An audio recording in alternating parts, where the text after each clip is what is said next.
പാഠം 931. പ്രേമമെന്നാൽ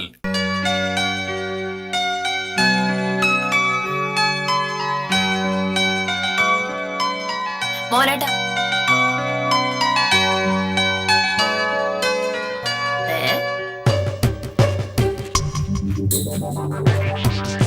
മോനേട്ടാ,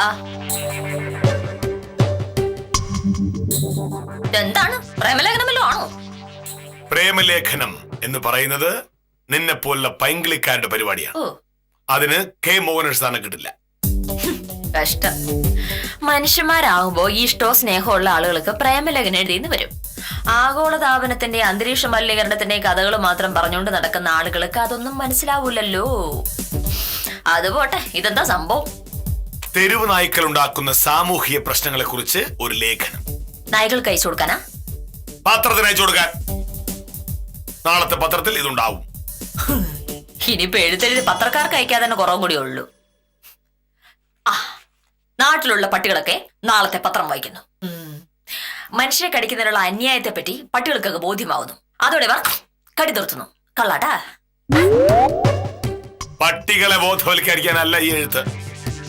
തെരുവ് നായ്ക്കൾ ഉണ്ടാക്കുന്ന ആരോഗ്യ, സുരക്ഷാ, സാമ്പത്തിക പ്രശ്നങ്ങളെ പറ്റിയുള്ള ആഴത്തിലുള്ള ഒരു പഠനമാണ് ഈ ലേഖനം. അയ്യോ, ഇത് ജനങ്ങൾ വായിക്കുന്നതോടെ കാര്യങ്ങളുടെ കിടപ്പ് അവർക്ക് മനസ്സിലാവും. കെ മോഹനൻ സാർ ഒരു സാധാ വില്ലേജ് ഓഫീസർ മാത്രമല്ല, പൊതുവിഷയങ്ങളിൽ വ്യക്തമായ അഭിപ്രായവും നിലപാടുമുള്ള ആളാണെന്ന് എല്ലാ മനുഷ്യർക്കും മനസ്സിലാവും. ഒന്ന് വായിച്ചു നോക്ക്. എനിക്ക് വേറെ പണിയുണ്ട്. ഈ എഴുത്തും വായിച്ചുകൊണ്ടിരുന്ന അടുക്കള പണിയൊക്കെ ആരാണാവോ ചെയ്യുക?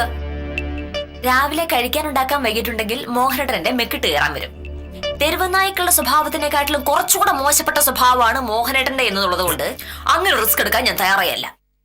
തന്നെ തന്നെ എഴുതല്ലേ, തന്നെ തന്നെ ഇരുന്ന് വായിച്ചോട്ടാ.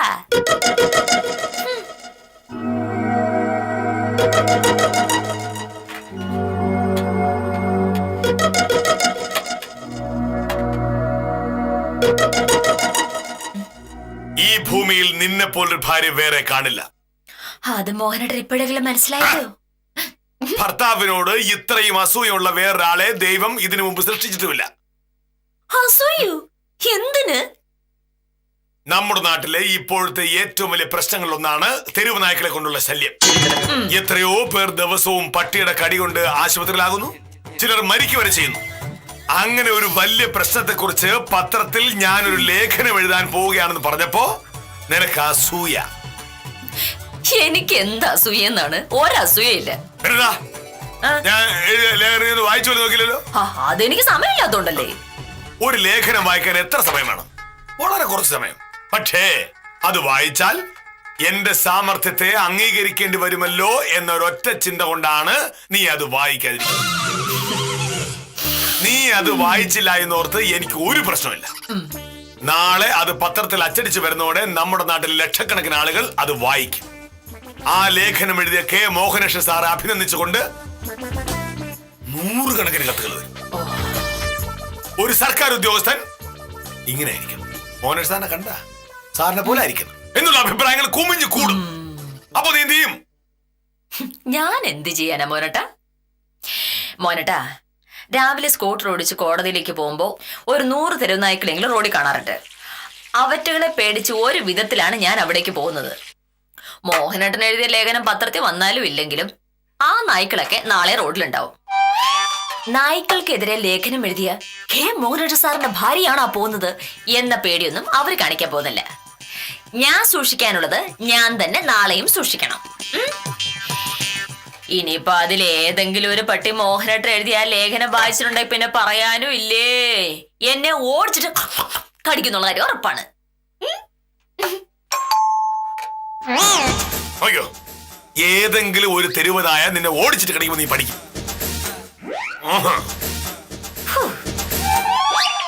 നമസ്കാരം. നമസ്കാരം. ആരാണ്? എന്റെ പേര് സുന്ദരേശൻ. വക്കീലിനെ ഒന്ന് കാണാമെന്നതാ. വക്കീലില്ലേ? ആണ്. എവിടെ വീട്? ഗവൺമെന്റ് സ്കൂളിന്റെ പടിഞ്ഞാറ് ഭാഗത്താ. പഞ്ചായത്ത് മെമ്പർ ശശികലയുടെ വീടിനടുത്താ. ആ, മനസ്സിലായി.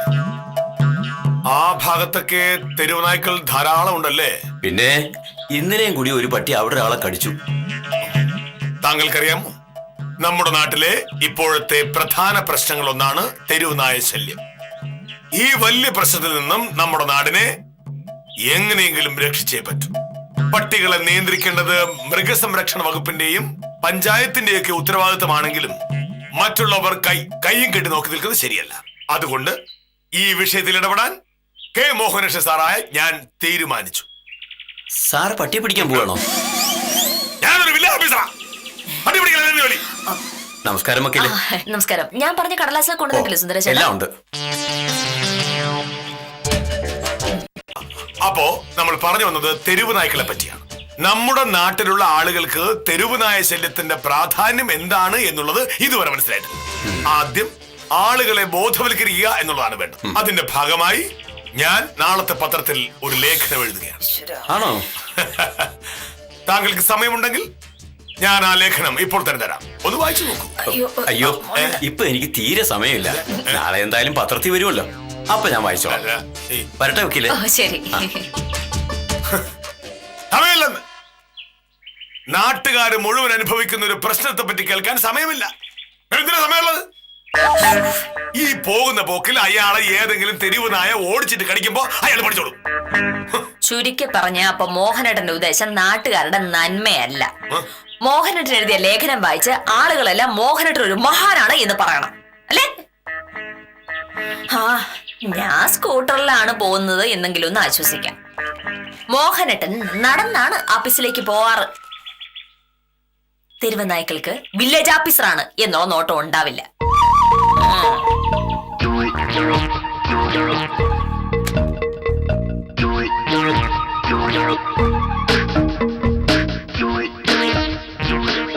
എന്നെ പട്ടി കടിക്കാതെ നോക്കാനുള്ള സാമർഥ്യമൊക്കെ എനിക്കുണ്ട്. നിന്റെ സഹായം എനിക്ക് വേണ്ട. കയ്യിലേ ആ വളകാലം കൊടയുള്ളത് കൊണ്ട് അങ്ങനെ ഒരു ഉപകാരമുണ്ട്. ഏതെങ്കിലും ഒരു പട്ടി കടിക്കാൻ വരുമ്പോ ഒരു ചെറിയ പ്രയോഗമൊക്കെ ആ കുട ചേർത്താലോ. എന്റെ കുടയുടെ കാര്യമല്ല നമ്മൾ സംസാരിച്ചുകൊണ്ടിരിക്കുന്നത്. ഞാൻ എഴുതിയ ലേഖനം വായിച്ച് നീ ഒരു അഭിപ്രായവും പറഞ്ഞില്ല എന്നുള്ളതാണ്. ഈ ലോകത്ത് വേറെ ഏതൊരു ഭാര്യയാണെങ്കിലും അത് ചെയ്യുമായിരുന്നു. മോഹനേട്ടാ, ലേഖനം നാളെ പത്രത്തിൽ വരുമല്ലോ, അപ്പൊ ഞാൻ വായിച്ചോളാം. നീ എപ്പോഴും വായിക്കില്ല. കാരണം ഭർത്താവിനോട് സ്നേഹവും ബഹുമാനവും ഉണ്ടെങ്കിലല്ലേ അദ്ദേഹം ചെയ്യുന്ന നല്ല കാര്യങ്ങളിൽ സഹായിക്കാനും പ്രോത്സാഹിപ്പിക്കാനും കഴിയും. നീ ഒരു അഹങ്കാരിയാണ്. എന്നെ പുല്ല് വിലയില്ലാത്ത ഒരു അഹങ്കാരി. അതുകൊണ്ടാണല്ലോ ഞാൻ മേനക്കെട്ട് ഈ ഷർട്ട് മുണ്ടും ഒക്കെ തേച്ച് വെച്ചിരിക്കുന്നത്. നമ്മുടെ നാട്ടിലെ വേറെ എത്ര ഭാര്യമാരാണ് ഭർത്താവിന് ഇങ്ങനെ ഷർട്ട് മുണ്ടും തേച്ച് വെക്കുന്നത്? മോഹനേട്ടൻ തന്നെ അന്വേഷിച്ചു നോക്ക്. അല്ലെ എന്റെ വിധിയൊന്നും ഇങ്ങനെ തന്നെയാ. മോഹനേട്ടനുള്ള സ്നേഹം കൊണ്ട് മോഹനേട്ടന്റെ സകല കാര്യങ്ങളും ഞാൻ ചെയ്തു തരും. അതിനെപ്പറ്റി മോഹനേട്ടനോ ഒരു നല്ല വാക്കും പറയില്ല. അത് പോട്ടെ, എന്തെങ്കിലും ഒരു നിസാര കാര്യം കണ്ടാലോ അപ്പൊ എന്നെ കുറ്റപ്പെടുത്താനും വരും. എന്റെ സ്ഥാനത്ത് വേറെ വല്ലവരായിരുന്നെങ്കിലേ മോഹനേട്ടൻ ഒരു കാര്യം ചെയ്തു തരില്ല. ഞാൻ പല പ്രാവശ്യം പറഞ്ഞിട്ടുണ്ട്, നീ എന്തെങ്കിലും ചെയ്യുന്നതിന്റെ പേരിൽ കണക്ക് പറയരുതെന്ന്. ഇത് അത്ര വലിയ കാര്യമൊന്നുമല്ല. അല്ല, ഇതൊന്നും വലിയ കാര്യമല്ല എന്ന് മാത്രമല്ല ചെറിയ കാര്യമല്ല. വലുത് എന്ന് പറഞ്ഞിട്ടുണ്ടെങ്കിൽ രാവിലെ എഴുന്നേറ്റ് തെരുവ് നായ്ക്കളെ പറ്റിയുള്ള ലേഖനം എഴുതുന്നാണല്ലോ. മനുഷ്യന് ഗുണമുള്ള എന്തെങ്കിലും ഒരു കാര്യം ചെയ്യാൻ മോഹനേട്ടൻ ഇനി എന്നാണാവോ തോന്നുക? അഹങ്കാരി.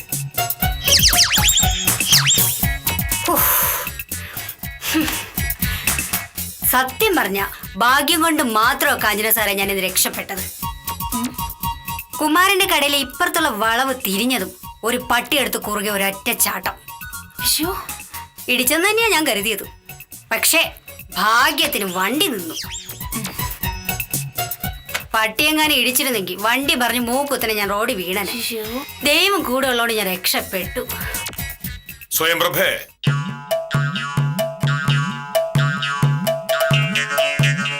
ഇത്തരം സാഹചര്യങ്ങളിൽ ദൈവത്തെ വിളിച്ചിട്ട് കാര്യമില്ല. നമ്മൾ ചെയ്യേണ്ടത് നമ്മൾ തന്നെ ചെയ്യണം. നമ്മൾ എന്ത് ചെയ്യാനാ സാർ? പട്ടിയെ കൊല്ലുക എന്നുള്ള ഒറ്റ വഴിയേ ഉള്ളൂ. അത് ചെയ്യാൻ സമ്മതിക്കുകയില്ല. ചെയ്യാൻ വേറെ കാര്യങ്ങളുണ്ടല്ലോ. തെരുവ് നായ്ക്കളുടെ ശല്യത്തെ പറ്റി ഞാൻ എഴുതിയ ലേഖനം നാളെ പത്രത്തിൽ വരും. അതോടെ കാര്യങ്ങൾ മാറി മറയുന്നത് ശിശുപാലൻ കണ്ടോളൂ. തെരുവ് നായ്ക്കൾ പത്രം വായിക്കുമോ സാർ? പത്രം വായിക്കേണ്ടത് തെരുവ് നായ്ക്കളല്ല, അധികാരികളാണ്. എന്റെ ലേഖനം വായിക്കുന്നതോടെ അവരുടെ കണ്ണുകൾ തുറക്കും, ചിന്താഗതിയിൽ മാറ്റം വരും, നാട്ടുകാർ അപകടത്തെപ്പറ്റി ബോധവാന്മാരാകും. അതോടെ ഈ പ്രശ്നങ്ങൾക്ക് ഒരു പരിഹാരം ഉണ്ടാവും. ഞാൻ എഴുതിയ ലേഖനം ശിശുപാലൻ വായിച്ചു നോക്ക്. അത് കഴിഞ്ഞിട്ട് വേണം എനിക്ക് പത്രം ഓഫീസിൽ കൊണ്ടുപോയി കൊടുക്കാൻ.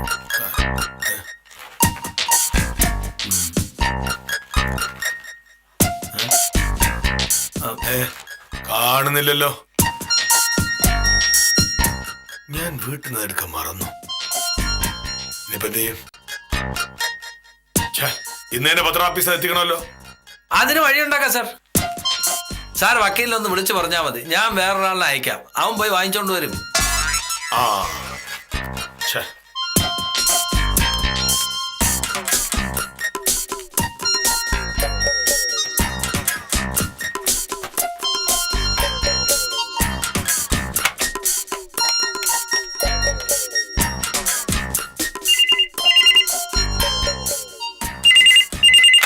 ഹലോ.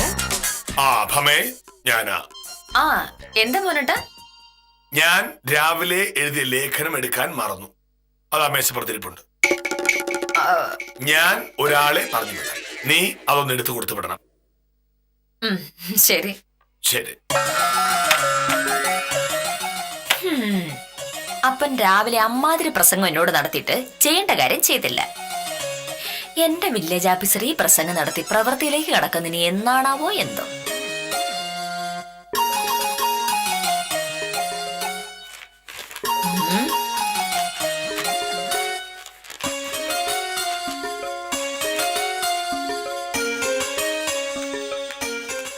കിട്ടിയോ? എന്താ സാർ, കഴിഞ്ഞ വർഷത്തെ വരുമാനത്തെക്കാളും കുറച്ചായി ഇതിൽ വെച്ചിരിക്കുന്നത്. ആഹാ. നമസ്കാരം കാഞ്ചന സാറേ. എന്റെ കൈവശാവകാശ സർട്ടിഫിക്കറ്റ് കാര്യം എന്തായി? സർട്ടിഫിക്കറ്റ് എഴുതി ഒപ്പിട്ട് വെച്ചിട്ട് ദിവസം 4 ആയി. ദിനേശന് ഈ വഴി വരാത്തത് ഞങ്ങളുടെ കുഴപ്പമാണോ? അമ്മായിയച്ഛൻ അസുഖമായിട്ട് കിടപ്പില്ല, എന്റെ മോൾക്കാണ് വരുമാനം. പോകാതിരിക്കാൻ പറ്റുമോ? അങ്ങനെ പോയതാ. ആ നമസ്കാരം സാറേ. നമസ്കാരം. നമ്മുടെ നാട്ടിലെ തെരുവ് നായ ശല്യത്തെ പറ്റി എന്താണ് ദിനേശന്റെ അഭിപ്രായം? അതിപ്പോ അഭിപ്രായമൊക്കെ എന്ത് പറയാനാ സാറേ? നമുക്ക് എല്ലാ കാര്യങ്ങളിലും എപ്പോഴും ഒരു അഭിപ്രായം ഉണ്ടായിരിക്കണം. തെരുവ് നായ ശല്യത്തെ പറ്റി ഞാൻ എഴുതിയ ഒരു ലേഖനം നാളത്തെ പത്രത്തിൽ അടിച്ചു വരും. അത് ദിനേശന് ഉറപ്പായി വായിക്കണം. ഓ വായിക്കാം സാറേ. ഒരു 30 മിനിറ്റ് നിൽക്കാമെങ്കിൽ ഇന്ന് തന്നെ അത് വായിച്ചു കേൾക്കാം.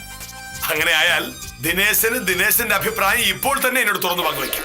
അയ്യോ ഇപ്പൊ സമയമില്ല സാറേ, പോയിട്ട് അത്യാവശ്യം ഉണ്ടേ. ഞാൻ നാളെ പത്രത്തിൽ വായിച്ചോളാം. ശരി. പത്രം വായിച്ചിട്ട് എന്നെ വിളിച്ച് അഭിപ്രായം പറയണം. ഓ പറയാം സാറേ. ഇപ്പൊ തന്നെ ഉണ്ടായിരുന്ന പുള്ളിക്കത് വായിച്ചു കേൾക്കാമായിരുന്നു.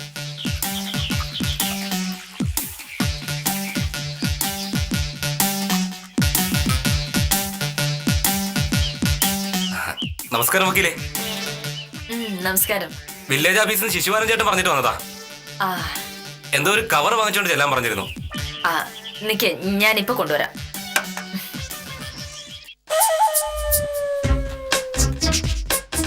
ശിശുപാലൻ ചേട്ടനില്ലേ? ഉണ്ട്. ആരാ? ശിശുപാലൻ ചേട്ടൻ പറഞ്ഞിട്ട് വന്നതാ.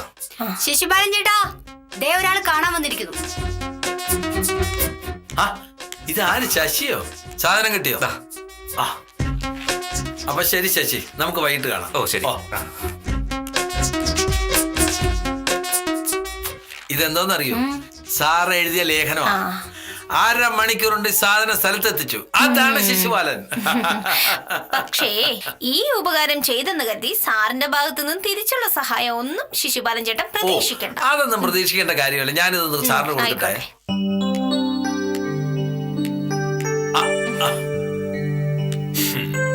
സാർ സാധനം കിട്ടി.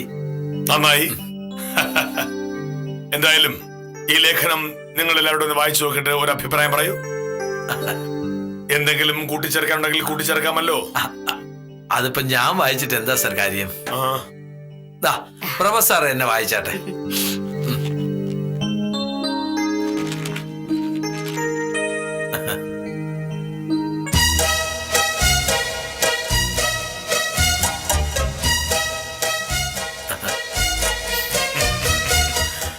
ഉറക്ക വായിച്ചോളൂ. കാഞ്ചനയും ശിശുപാലനും ശ്രദ്ധിച്ച് കേൾക്കണം. വായിച്ചു കഴിയുമ്പോ ഞാൻ നിങ്ങളോട് 3 പേരോടും ഓരോരോ ചോദ്യങ്ങൾ ചോദിക്കും. കൃത്യമായ ഉത്തരം പറയണം.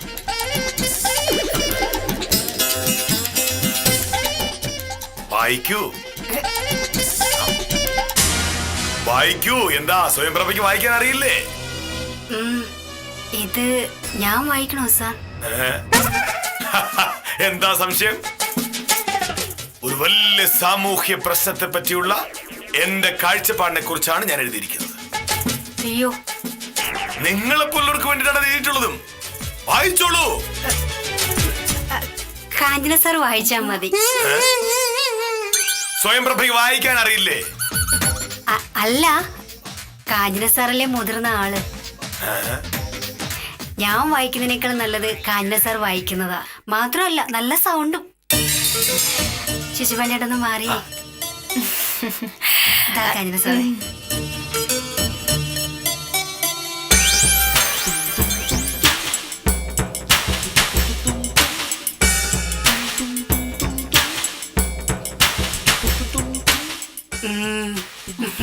എന്താ കാഞ്ചന പ്രശ്നം? വായിക്കൂ. അല്ല സാർ, ഞാൻ ഇതിപ്പോ ഞാൻ എങ്ങനെയാ വായിക്കുന്നത്? ഇത് പ്രഭ തന്നെ വായിച്ചാ മതി. പിടിക്കേ. നിങ്ങൾ ആളെ കളിയാക്കണോ? സ്വയംപ്രഭേ വായിക്കൂ. എന്താ താമസം? ഏതെങ്കിലും പൈങ്കിളി വാരികളിലെ പൈങ്കിളി നോവലാണ് വായിക്കാൻ പറഞ്ഞ് നിൽക്കുന്ന ഒരു പ്രശ്നം ഉണ്ടാവില്ലല്ലോ. നമ്മുടെ നാട്ടിലെ മനുഷ്യർ നേരിടുന്ന വലിയൊരു പ്രശ്നത്തെ പറ്റി ആഴത്തിൽ പഠിച്ച് ഞാൻ തയ്യാറാക്കിയ ഒരു ലേഖനം വായിക്കാൻ നിങ്ങൾക്ക് മടി? അല്ല, ഇതിലിപ്പോ എന്ത് സാമൂഹ്യ പ്രശ്നമാ സാർ? വായിക്കൂ, അപ്പോൾ അറിയാം. വായിക്കട്ടെ. എന്റെ ചക്കരക്കുട്ടന്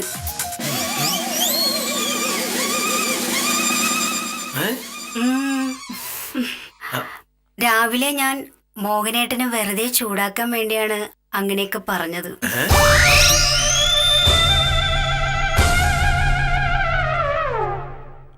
എന്റെ പഞ്ചാര വില്ലേജ് ഓഫീസർ വിഷമിക്കണ്ട കേട്ടോ.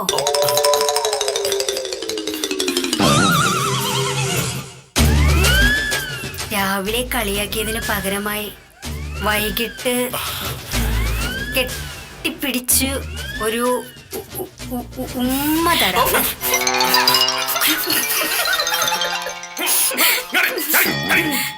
ഇതാണോ സാറേ തെരുവ് നായ്ക്കളെ പറ്റിയുള്ള ലേഖനം?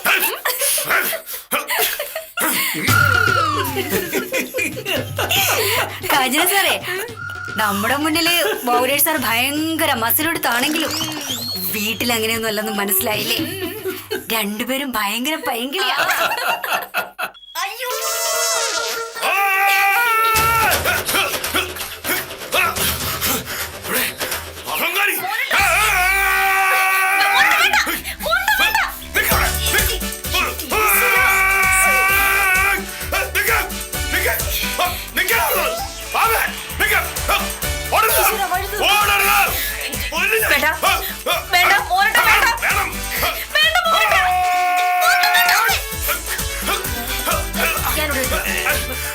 എന്താ ആഫീസറെ കാണിക്കുന്നേ?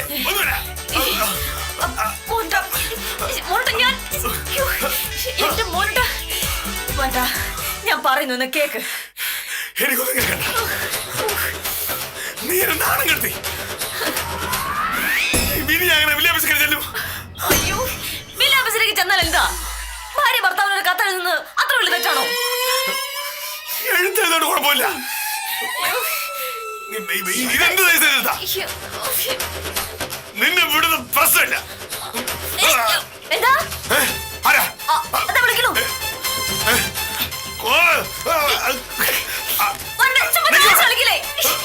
ഞാൻ മടുത്തു. എന്റെ മോനട്ടാ, ഇനിയെങ്കിലും ഞാൻ പറയട്ടെ. അതല്ല, അയ്യോ മോനട്ടാ. സാറേ എന്താ പ്രശ്നം? എന്ത് പ്രശ്നം സുധാകരൻ തീർക്കോ? അല്ല, നിങ്ങൾ തമ്മിൽ എന്തോ വഴക്കാണെന്ന് തോന്നി. സുധാകരനോടോ?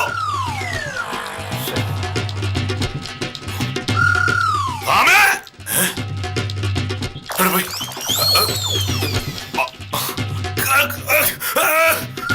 എന്റെ ഈശ്വര, എവിടെയൊന്ന് ഒളിക്കുക? കട്ടിലിന്റെ അടിയില് വേണ്ട, അലമാരിക്കകത്ത് കയറാം. ഇതെന്താ തുറക്കാൻ പറ്റാത്തെ? ഇതിനകത്ത് കയറിയാലോ? സ്ഥലം പറ്റൂല. അമ്മേ വരുന്നു.